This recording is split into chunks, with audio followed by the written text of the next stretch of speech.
ආයිබෝවන් දුවේ පුතේ අද 9 10 වසර පන්ති වලට අයත් වර්ග සංඛ්‍යා ගැන කතා කරන්නයි මම ලෑස්ති වෙන්නේ.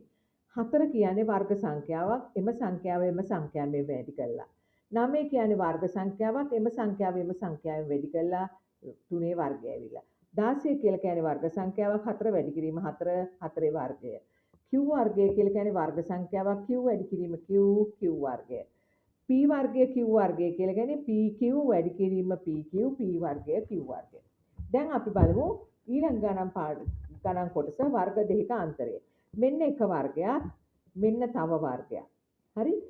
වර්ග දෙකක අන්තරය කිව්වම ඔහොමයි. මෙන්න එක වර්ගයක් මෙන්න තව වර්ගයක් මේකෙත් තියෙන වර්ග සංඛ්‍යා වර්ග දෙකක අන්තරය. අපි බලමු මේක හදන්නේ කොහොමද කියලා. වරහන් කෑලි දෙකක් දාගන්න. x ලා දෙන්නෙක් ඉන්නවා එක x කෙනෙක් මෙතනට අනිත් x මෙතනට y දෙන්නෙක් ඉන්නවා එක y කෙනෙක් මෙතනට අනිත් y මෙතනට මුල එක්කෙනාට ඍණ දෙනවා අනිත් එක්කෙනාට ධන දෙනවා. දැන් මේ ගාන බලන්න 4 කියලා කියන්නේ දෙකේ වර්ගය x වර්ගය ඊට පස්සේ ඍණ 16 කියලා කියන්නේ 4 වරක් 4 y වර්ගය. දැන් මේකට අපි වරහන් කෑලි දෙකක් දාගන්නවා. දෙකේ දෙන්නෙක් ඉන්නවා දෙකේ දෙන්නයි. ඊට පස්සේ x ලා දෙන්නෙක් ඉන්නවා x ලා දෙන්නයි. ඊට පස්සේ මෙතන 4 දෙන්නෙක් ඉන්නවා එක 4ක් මෙතනට අනිත් 4 මෙතනට y ලා දෙන්නෙක් ඉන්නවා y මුල එක්කෙනාට ඍණ අනිත් එක්කෙනාට ධන.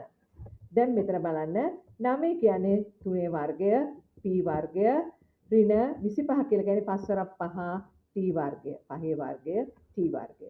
ඔන්න වරහන් කෑලි දෙකක් දාගත්තා 3 දෙන්නයි මෙන්න 3 දෙන්න. p ලා දෙන්නයි මෙන්න p ලා දෙන්න. 5 දෙන්නයි මෙන්න 5 දෙන්න.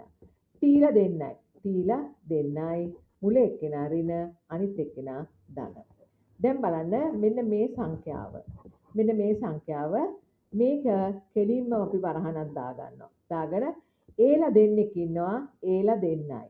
x ලා දෙන්නෙක් ඉන්නවා x ලා දෙන්නයි. p ලා දෙන්නෙක් ඉන්නවා p ලා දෙන්නයි. q ලා දෙන්නෙක් ඉන්නවා q. හරි?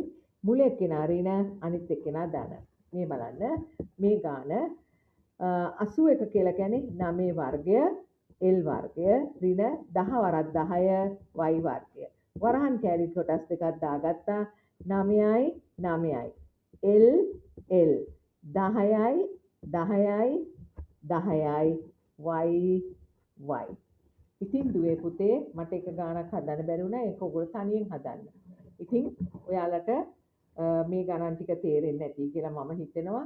ඕගොල්ලන්ට ටෙක්ස්ට් බුක් එක අරන් ගණන් හදන්න. එහෙනම් බුදු සරණයි.